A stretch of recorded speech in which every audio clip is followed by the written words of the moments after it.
Apa kegunaan dari ujlah itu? Nah, apa kegunaan dari ujlah menyendiri itu, baik yang aktif maupun yang pasif? Yang pertama adalah terpelihara hati dari ria. Terpelihara hati dari apa? Ria. Ria itu apa? Ria itu selain Allah, berbuat sesuatu selain apa? Allah. Itu namanya ria. Ini akhafu alaikum ma akhafu alaikum asyirkul asghar. Kata Rasulullah, aku sangat takut dengan umat akhir zaman. Lalu, ma akhafu ya Rasulullah, apa yang kau takut dengan zaman asyirkul asghar? Syirik kecil. Wa ma asyirkul asghar ya Rasulullah, apa syirik kecil itu? Ar-riya. Apa? Riya. Riya itu melakukan sesuatu amalan selain Allah.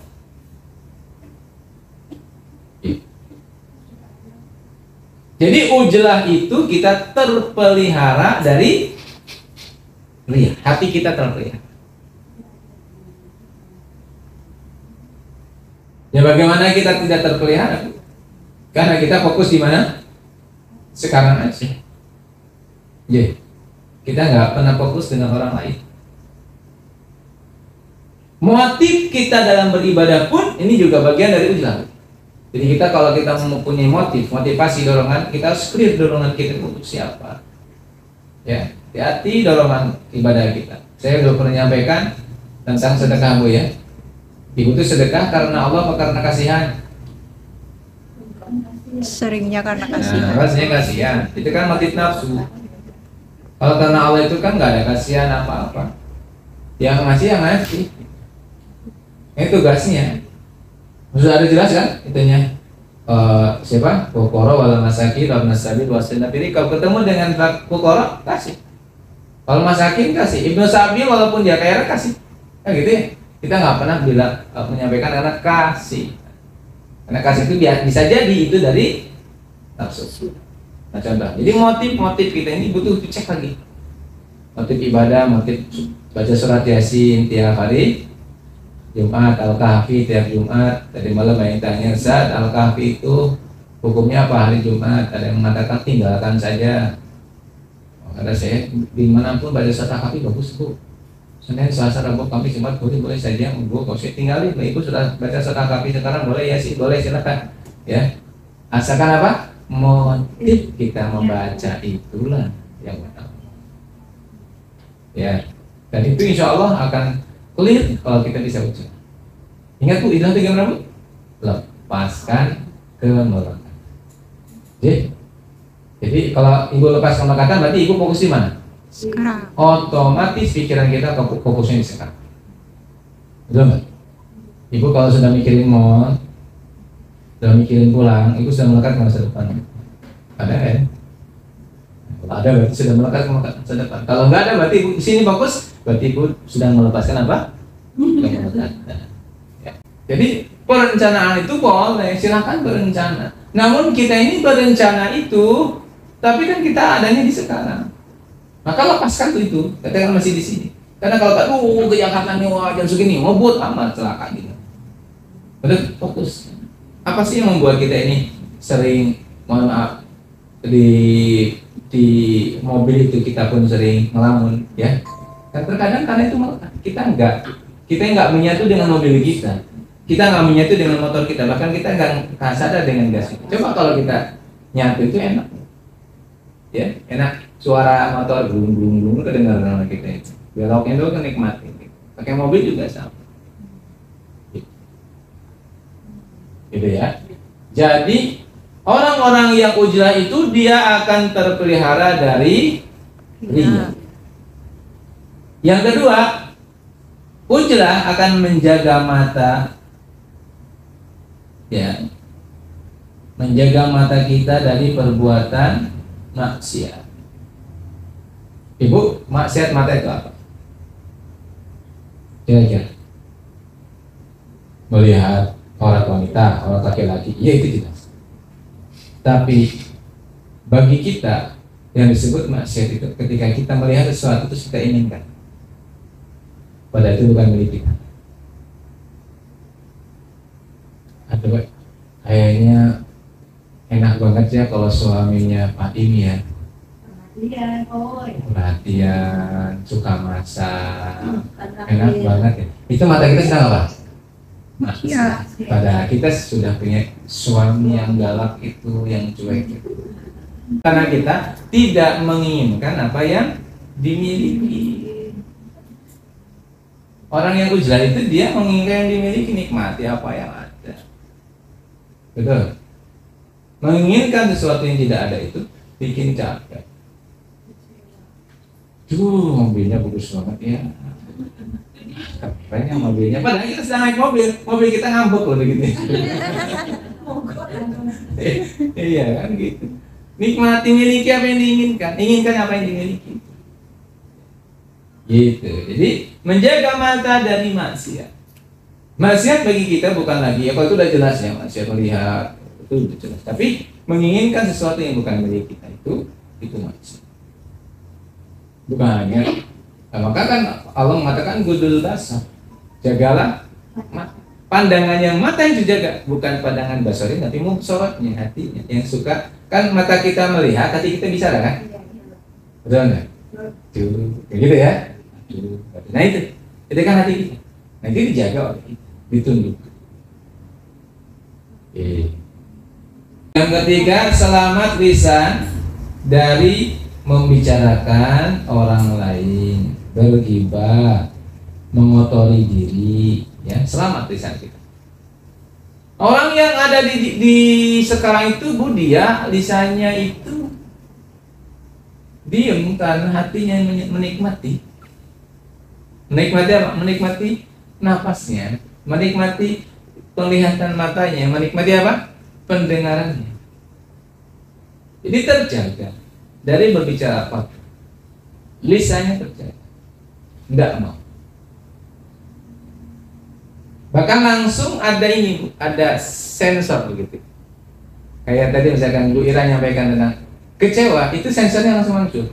Bukan kecewa, tapi kurang menyenangkan diri. Itu kan langsung tersensor. Ketika kita berada di sekarang, karena fitrah kita itu tidak suka kata-kata yang buruk. Sukanya kata-kata yang positif. Tersensor langsung. Kita mau bicara, tuh kok kayak gini langsung.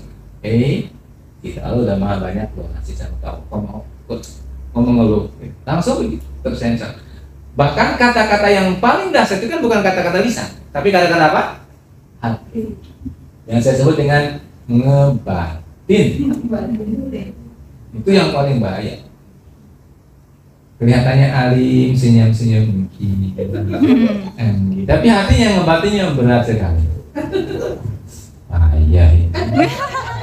Nah, itu kan ketika bilang bahaya itu kan hati kita ini sedang bicara buruk loh Bu. Dan itu dahsyat sekali pengaruhnya terhadap hidup kita. Betul. Ini Pak, monggo Pak kalau mau pulang mau duluan ya Gi. Aku keburu-buru. Geng. Keburu-buru ya, saya duluan ya. Nggak makan Gi. Orang ngerti aku. Nah itu namanya ngebati. Nah, ketawanya keras kayaknya pernah melaksanakan itu. Iya. Jadi ngebati itu bahaya. Sehingga orang-orang udah terjaga ibu dari apa? Dari kata-kata lisan ini, lisan dohir maupun lisan batin kita ngebatin. Jadi apa? Dari kata-kata kotor, kata-kata. Karena lisan kita, hatinya itu sudah nyaman dengan zikir. Batinnya itu sudah nyaman dengan ngebatin zikir. Yang dibatin cuma satu, Allah.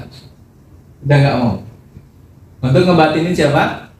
Orang lain yang tidak sesuai. Ingat, saya udah bahas tentang samudera kemarin ya. Gimana sifat samudera itu? Luas. Jadi apapun yang masuk ke samudera jadi apa? Bersih. Jadi apapun yang kita dengar dari orang lain masuk ke hati kita jadi apa? Kalau hati kita sudah samudera.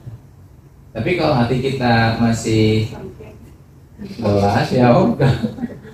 Bahkan ini kan gelas udah ada garamnya Bu. Bahkan dari sana baik ke sini jadi asin loh. Betul nggak? Suami itu baik bilangnya ke kita jadi apa sih? Nggak ngerti aku gitu. Kenapa? Karena hatinya padahal kata-kata itu baik loh. Kita salah paham. Sensitif.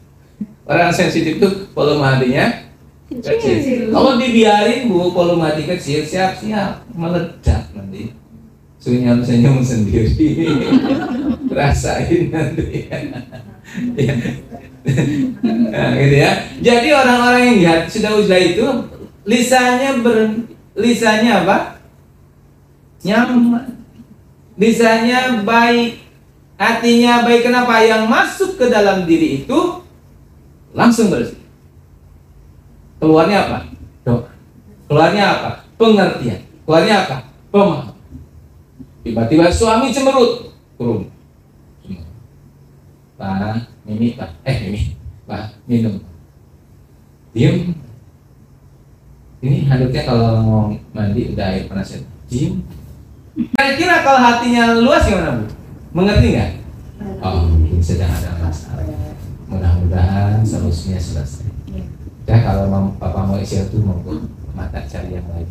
Cari yang lain. Aktivitas dulu maksudnya gitu. Yang main dulu maksudnya begitu. Nah, terus apa? Kita mengerti. Jadi hasilnya ke hati kita itu aman begitu. Ingat ini makanan bro, bukan makanan logika. Logika opoiso. Logika begitu. Tapi kalau Arun nggak bisa. Jadi cukup. Nambah lagi.